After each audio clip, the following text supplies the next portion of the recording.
Episode 62. Harry sped up, skirting the edge of the forest. He had just under 15 minutes to get back to the fireside and talk to Sirius, and he couldn't remember ever wanting to talk to someone more than he did right now. Then, without warning, he ran into something very solid. Harry fell backwards, his glasses askew, clutching the cloak around him. A voice nearby said, "Urge! Who's there?" Harry hastily checked that the cloak was covering him and lay very still, staring up at the dark outline of a wizard he had hit. He recognized the goatee. It was Karkaroff. "Who's there?" said Karkaroff again, very suspiciously, looking around in the darkness. Harry remained still and silent. After a minute or so, Karkaroff seemed to decide that he'd hit some sort of animal. He was looking around at waist height as though expecting to see a dog. Then he crept back under the cover of the trees and started to edge forward toward the place where the dragons were. Very slowly and very carefully, Harry got to his feet and set off again, as fast as he could without making too much noise, hurrying through the darkness back toward Hogwarts. He had no doubt whatsoever what Karkaroff was up to. He had sneaked off his ship to try and find out what the first task was going to be. He might even have spotted Hagrid and Madame Maxime heading off round the forest together. They were hardly difficult to spot at a distance. And now all that Karkaroff had to do was follow the sound of voices, and he, like Madame Maxime, would know what was in store for the champions. By the looks of it, the only champion who would be facing the unknown on Tuesday was Cedric. Harry reached the castle, slipped in through the front doors, and began to climb the marble stairs. He was very out of breath, but he didn't dare slow down. He had less than 5 minutes to get up to the fire. "Balderdash!" he gasped at the fat lady who was snoozing in her frame in front of the portrait hole. "If you say so," she muttered sleepily, without opening her eyes, and the picture swung forwards to admit him. Harry climbed inside. The common room was deserted, and, judging by the fact that it smelled quite normal, Hermione had not needed to set off any dung bombs to ensure that he and Sirius got privacy.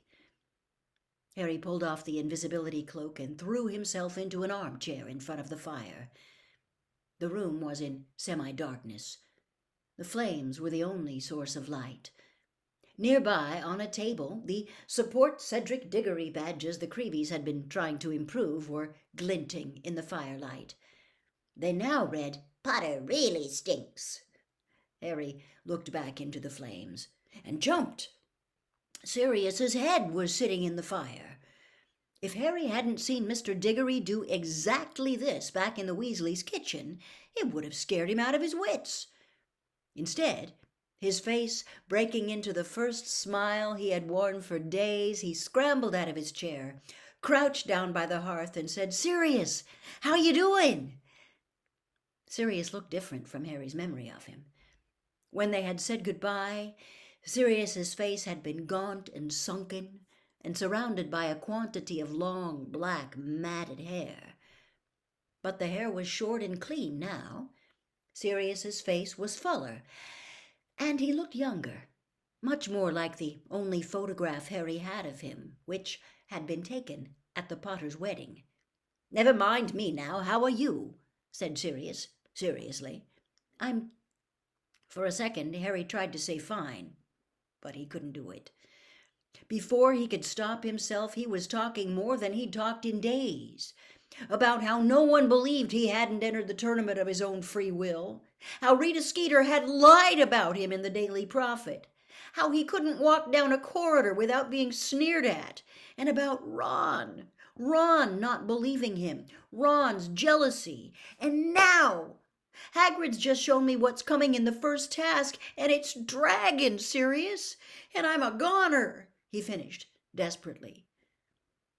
Sirius looked at him, eyes full of concern, eyes which had not yet lost the look that Azkaban had given them, that deadened, haunted look.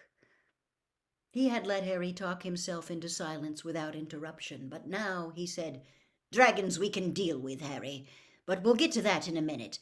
I haven't got long here. I've broken into a wizarding house to use the fire, but they could be back at any time. There are things I need to warn you about." "What?" said Harry, feeling his spirits slip a further few notches. Surely there could be nothing worse than dragons coming. "Karkaroff," said Sirius. "Harry, he was a Death Eater. You know what the Death Eaters are, don't you?" "Yes, What?" "He was caught. He was in Azkaban with me, but he got released.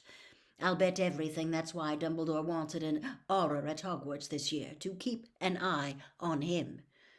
Moody caught Karkaroff, put him in Azkaban in the first place." "Karkaroff got released?" Harry said slowly. His brain seemed to be struggling to absorb yet another piece of shocking information.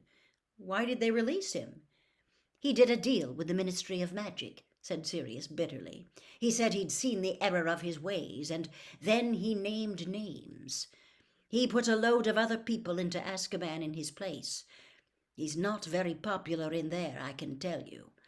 And since he got out, from what I can tell, he's been teaching the dark arts to every student who passes through that school of his. So watch out for the Durmstrang champion as well." "Okay," said Harry slowly. "But are you saying Karkaroff put my name in the goblet?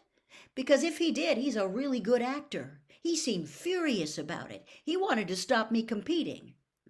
"We know he's a good actor," said Sirius, "because he convinced the Ministry of Magic to set him free, didn't he? Now, I've been keeping an eye on the Daily Prophet, Harry."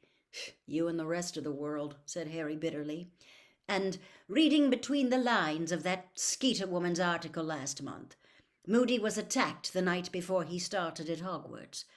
"Yes, I know she says it was another false alarm," Sirius said hastily, seeing Harry about to speak. "But I don't think so, somehow. I think someone tried to stop him getting to Hogwarts. I think someone knew their job would be a lot more difficult with him around, and no one's going to look into it too closely. Mad Eye's heard intruders a bit too often, but that doesn't mean he can't still spot the real thing. Moody was the best aura the Ministry ever had." "So what are you saying?" said Harry slowly. "Karkaroff's trying to kill me? But why?" Sirius hesitated. "I've been hearing some very strange things," he said slowly. "The Death Eaters seem to be a bit more active than usual lately. They showed themselves at the Quidditch World Cup, didn't they? Someone set off the dark mark, and then, did you hear about that Ministry of Magic witch who's gone missing?" "Bertha Jorkins?" said Harry. "Exactly. She disappeared in Albania, and that's definitely where Voldemort was rumored to be last. And she would have known the Triwizard Tournament was coming up, wouldn't she?" "Yeah, but it's not very likely she'd have walked straight into Voldemort, is it?" said Harry. "Listen, I knew Bertha Jorkins," said Sirius grimly. "She was at Hogwarts when I was, a few years above your dad and me, and she was an idiot. Very nosy, but no brains. None at all. It's not a good combination, Harry. I'd say she'd be very easy to lure into a trap." So Voldemort could have found out about the tournament?" said Harry. "Is that what you mean? You think Karkaroff might be here on his orders?" "I don't know," said Sirius slowly. "I just don't know. Karkaroff doesn't strike me as the type who'd go back to Voldemort unless he knew Voldemort was powerful enough to protect him. But whoever put your name in that goblet did it for a reason, and I can't help thinking the tournament would be a very good way to attack you and make it look like an accident." "Looks like a really good plan from where I'm standing," said Harry bleakly. "They'll just have to stand back and let the dragons do their stuff." "Right. "These dragons," said Sirius, speaking very quickly now.